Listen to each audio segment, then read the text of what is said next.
I like the lyrics where it says, the reminder is that life is not a competition. Life is a journey, and so we embark on this journey. And so I welcome our friends and family that are part of our Facebook and extended YouTube communities who are joining us this morning as we continue our November series, Loving the Unlikable, supporting what we find unlikable, exploring what it is that we find unlikable, such as creepy crawlies, annoying people, and challenging situations that we want to avoid. Our goal is to shift these perceptions, turning the unlikable into the lovable. And I want to thank you for supporting our guest speaker last week, Brian Lotman. Brian stayed with me as he announced in the opening. Yes, I did give up my bedroom for him because it allows him to create that sanctuary for his practices that keep him grounded. And the living room has my conveniences, such as my TV and the snacks in the kitchen. So it turns out to be a win-win.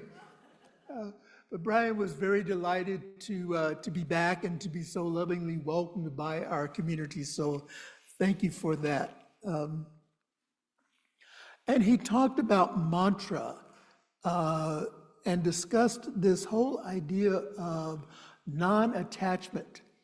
And mantra is one way that supports us from releasing our attachment to a specific outcome. And he offered to us varieties that are practiced in different traditions. And I want to bring it back home to Science of Mind. In our Science of Mind teachings, Ernest Holmes presents the idea of mantra or chant in the first two steps of spiritual mind treatment. There's one life. That life is God's life. That life is my life now. And I offer this practice to you. I'm wearing a set of mala beads this morning. And mala beads has 108 beads into it. And so if you really want to practice detachment using the principles of Science of Mind, say, there's only one life. That life is God's life. That life is my life now. And repeat that 108 times. And if that doesn't detach you and bring you into a place of really the awareness of the presence of spirit within, then we need to go back to foundations. So these are one of the many tools that we have available to us. This week, our theme is Grateful for Kith and Kin, and it opens us up to a new awareness of the connections among all beings, from wildlife to bacteria and everything in between. And this is a key to our entire November series, that each one of us plays a critical role in our unique ecosystems and in our environment. Our understanding or approach to this relationship can change our world. And so I begin with, again, referring back to Ernest Holmes. In the opening statement of our belief, our statements of belief for Science of Mind, Ernest Holmes writes, "We believe in God, the living Spirit Almighty, one indestructible, absolute, and self-existent cause. This one manifests itself in and through all creation, but is not absorbed by its creation. The manifest universe is the body of God. It is a logical and necessary outcome of the infinite self-knowingness of God." And I remember when I first began practicing the principles of Science of Mind, and this particular declaration or statement of belief was introduced, I really resonated with this one. And I think I resonate with this one more than any of the others of the 10 core statements that are part of the statement of belief. But the one sentence in here that I like the most is that this one life, this one power, this one presence manifests itself in and through all creation, but is not absorbed by its creation, which means that life is continually giving and expanding just creating its own self. And I think what Ernest Holmes is saying to us is that all of creation is an expression of God itself. And it's an invitation to us to understand our relationship to nature.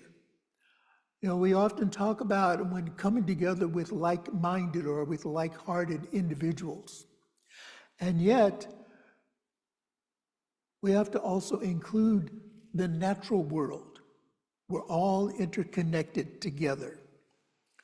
And when we expand our awareness this way, it becomes incompatible with teachings that harm the earth for personal comfort, convenience, profit, or pleasure.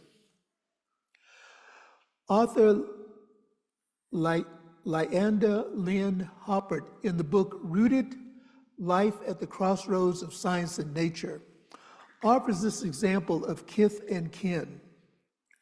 And she begins by saying, all kindred, the earth and all that dwell herein, are rooted, feathered, furred, scaled, are all relations of our one kindred. So it's again connecting all of life experience together. The word kin itself is from the Old English and meaning of the same kind. So again, it gets back to our idea of coming together as like-hearted or like-minded individuals. Together, all of us, all of the earth, are made of the same fine things: clay, salt, water, and stardust. We live in a world common. We live in a wild combination of absolute mutual dependence. Some refer to it as interdependence, where we are connected to our ancestry and to our continuation. Kith means kinship, and intimacy within the landscape in which one dwells and is entangled. Wherein kin are relations of kind, kith is a relationship based on knowledge of place. The close landscape, where each tree and neighbor and robin and fox or stone is known not by map, but by the heart. So we're aiming for the heart connection. And I want to share with you a poem from the book Spirit Walker by Nancy Webb, and it's titled The Web of Life, and I really resonated with this. To kill the owl is to kill the mountains in their majesty. To kill the bear is to kill the beauty of all living things. The web of life connects grass to fish, trees to turtles, sky to caterpillars. The web of life connects me to everything that came before, even to the moment where earth was born. To break the web of life is to fill the universe with pain. And I had, I think, a real life experience or example of this yesterday. My downstairs neighbor made her transition about a month or so ago. And her sister has been cleaning out the apartment and clearing it out. So the apartment is now cleared of all of her personal possessions. This neighbor was an avid gardener and had lived in this facility, had lived in the building for over 25 years. And so during that time, she created very peaceful spaces throughout our little small complex. It's not a large complex. And I had a bird's eye view of her backyard, which felt like a small botanical garden with paths and objects and seating and certain elevations. And And it was very inspiring for me to look out onto this from my upstairs window. Well, yesterday the maintenance crew came in and deconstructed the space. There was some sadness to it, and yet I also understand, this is a rental, and renters generally take space that doesn't require landscaping, especially if you're in an apartment complex. But just to kind of observe, I was back and forth between writing my talk and I would hear the chainsaw going, and I go, okay. Well, let me back up to Friday. They came in and did massive. They took 2 trees out of the complex. These were diseased trees that needed to be gone, and then did some other trimming. So there's a lot more light that is coming into the apartment. But yesterday, when they were deconstructing the neighbor's backyard, it hit differently, because what I was seeing was one element of creativity being removed. And while my heart went with the plants as they were being pulled, as the roots were being separated from their connection, as the tree that was back there was being trimmed, and as the paths were being taken out, it just moved me from a place of something that was what's the word I'm searching for? Visually fluid. It was a visually fluid scene to something now that is more static. And yet, I know that something greater is coming out of that. And what I did notice when I left out this morning was that the landscapers did repurpose some of the, especially some of the dirt that was, and the rock formations into other areas of the complex. So it was not totally destroyed, it was actually rearranged. And that just came to me. That's the beauty of life, is that we have these opportunities to rearrange the landscape in our own minds. And so embracing this change allows me to acknowledge, respect, and show gratitude for each of the organisms that were disrupted by this, knowing that there's a connection there, that there's a heart connection, and that as they are relocated from that one place to another place, that there's a continuation of life, because this is what we teach, that life is eternal. There is no beginning and there is no ending. This is just one chapter in the entire book of life.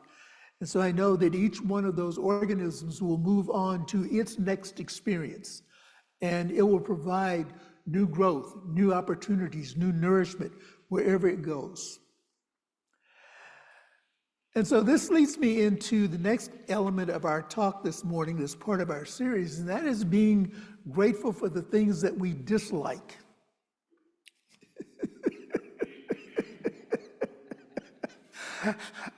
I see some gestures here. I tell you, this is my growing edge. This truly is my growing edge. Some relationships with other creatures, and we're talking about creatures, not necessarily people here, but some relationship with creatures can be more challenging than others. It's often easy to appreciate the beauty of the wildflowers as we see them as we're driving along, as they're growing and doing their thing. But it can be more difficult to recognize the worth and importance of beings that are labeled as vermin, such as rats, mice, possums, squirrels, raccoons, and opossums. Yet these creatures, though less favored than many, play an essential role in maintaining the health and balance of our local environment. And I'm going to insert also here people that we don't like. When we tune into our spiritual truth, recognizing that we're all part of creation, what we learn is that, or what I've learned, is that I dislike the behavior that is being demonstrated. And yet I am still required to love the individual, to move beyond the behavior, to move beyond the appearances. So let's look at what some of our furry friends that we would describe as less than desirable, what it is that they bring to us. Possums and opossums are critical for controlling insect populations, including reducing ticks that cause Lyme disease. And they aid in the organic matter decomposition, thereby fostering a healthier ecosystem. Rats and mice contribute to plant propagation by dispensing seeds, and they serve as prey for various predators, thus supporting ecological stability. So you can see that everything is in balance, everything is in harmony. Raccoons help maintain balance by controlling insect and rodent populations, dispersing seeds and enriching soil through the decomposition of organic matter. Pigeons play a specific role in urban ecosystems by dispensing seeds and helping with waste management by eating food scraps.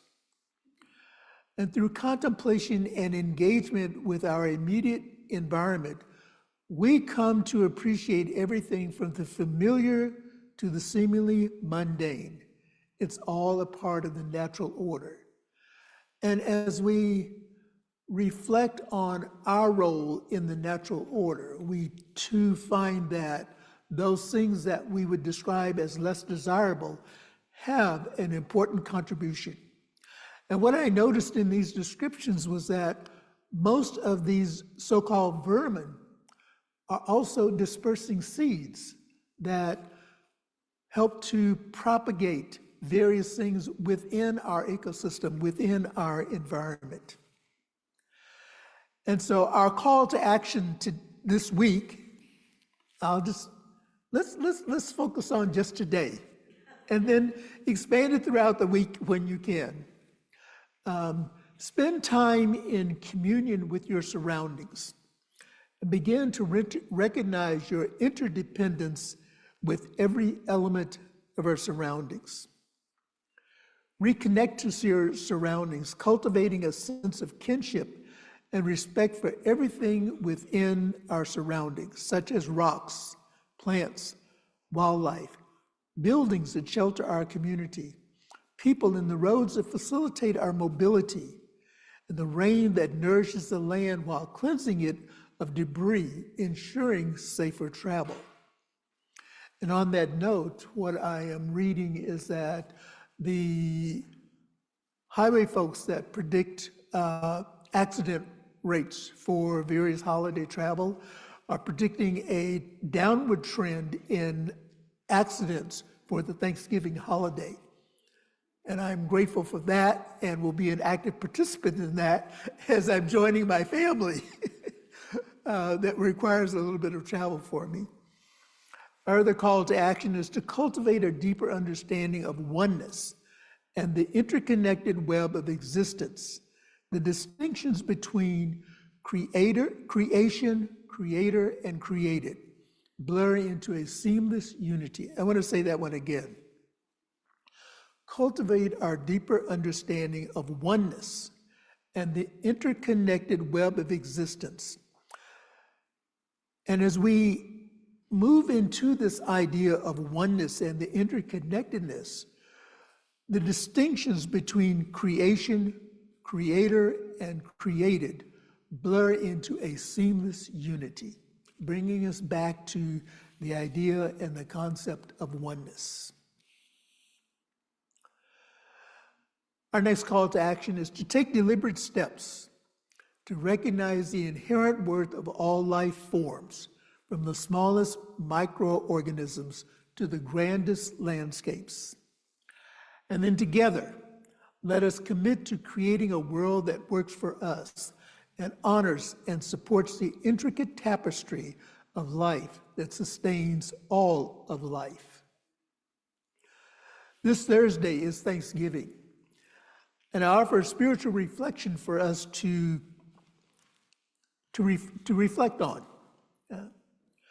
Gratitude often takes roots in challenging seasons and also in changing seasons. The origins of Thanksgiving, the first harvest gathering, weren't polished or perfect. It was simply a moment where weary people recognized the gifts that had carried them through. Gratitude still works that way.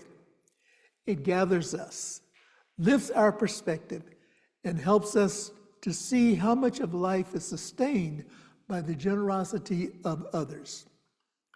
When we give thanks, we join a long lineage of people who dare to look at hardships and still name what is good. And I invite us now to say our affirmation for the week, and the words will be on our screen. No? Okay. I will say it, and then you can repeat. And we'll catch up. Okay, I like that. I am grateful for the unique beauty. I am grateful for the unique beauty, brilliance, and diversity of my local ecosystem. Let's say that again. I am grateful for the unique beauty, brilliance, and diversity of my local ecosystem.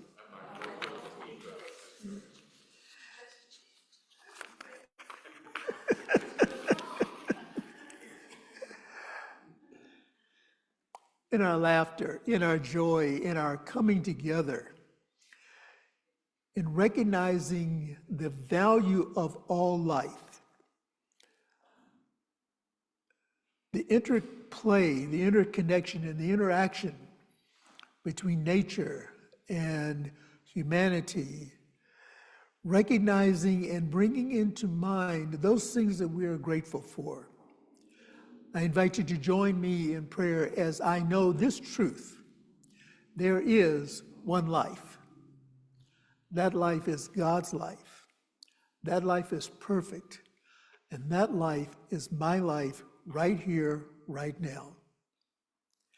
And as this is true for me, I know that it is true for all people, all interconnected with the one life of God. It is true for all of nature. It is true for all of the environment. It's true for all of the ecosystems. It is true for everything that makes up the world as we experience it and as we know it, as we realize it, knowing that it is not static.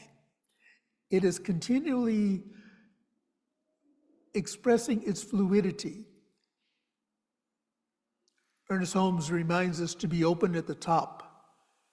And so being open at the top means that we are awake and aware to new revelations, to new ideas, to new experiences, to recognizing the oneness of all that there is. And so as we move through the world of effect, bombarded by these messages of mass distraction, how good it is to know that we can come back to this place of knowing that there is one life. And that life is God's life. And that life is my life now. And it is the life of everything that exists within the experience of all that there is. And so I speak my word this morning, blessing places where individuals are gathering, whatever the tradition is, in the name and nature of oneness, recognizing that we're each on a journey of awakening, and that as I awaken to the truth of my spiritual beingness, that I create room in my heart for the spiritual awareness and the awakening of all beings, regardless of the tradition. Because I know that there are many paths that lead to this one idea. The scripture declares that God is a spirit, and those that worship God must worship God in spirit and in truth. And so we know that the light illuminates the way of gratitude, and that as we bask in the gratitude of life, that all things come together for the highest and best of everyone that is involved. I speak my word of blessing and comfort this morning for those who are experiencing whatever transitions there are in life. It could be the passing of a loved one. It could be the releasing of a residence. It could be the releasing of a job. It could be moving into a new arena, a new beginning, and all that goes with that. Knowing that as we release attachments, we create that openness in our hearts and in our minds to recognize that life is continuous. And for those that have crossed over, they have merely moved from being in our physical presence to non-local. And we call forth their memories, we call forth their love, we call forth all of the activities that we enjoyed. And so our hearts are filled with precious memories. The same is true of other experiences. As we fill our hearts with precious memories, we let go of the attachment to the negativity. And we allow the experiences of our past to be those which inform us for our expansion and for our growth and for our continuity in this eternal experience called life. And for this and so much more, I am grateful. Releasing this word into the activity and the action of love and law, I just allow it to be. And if any that I have said resonates with you in any way, I invite you to affirm it with me as we say, and so it is, and so it is. And now we have the opportunity to participate in gracious giving, the law of circulation, as we participate in our flow of offering. And we have an offering affirmation that I would like us to say together, and the words are on our screen. I recognize the presence of God within as the source of my abundance. Out of my abundance consciousness flows everything I could desire in life. With gratitude and thanksgiving, I now participate in the flow of uninterrupted abundance. This prosperous experience is evidence of my abundance consciousness. And so as the offering basket is passed here in the center, I know that many of you mail in your donations, you donate online, and you also donate via text. And so I invite you as the offering plate passes by just to infuse some love. Infuse love energy into the basket. Don't ignore its presence, all right? This is how our abundance grows, by sharing our love and experiencing that which we find meaningful in our lives. And so for our Facebook and YouTube families that are joining us this morning, we invite you to join us next week, which will be the fifth Sunday, as we conclude our November series, Loving the Unlikable. And our guest speaker is a friend and colleague of mine, Reverend Arlene King, and she will discuss the soul of an octopus, living and loving beyond the surface. The profound connections between all beings, from wildlife to bacteria, and everything in between. So Reverend Arlene will be wrapping that up for us. And we invite you, if you're ever in the Monterey area, to stop by and join us at 400 West Franklin Street here in Monterey, California. We love you, we appreciate you, and we thank God for you.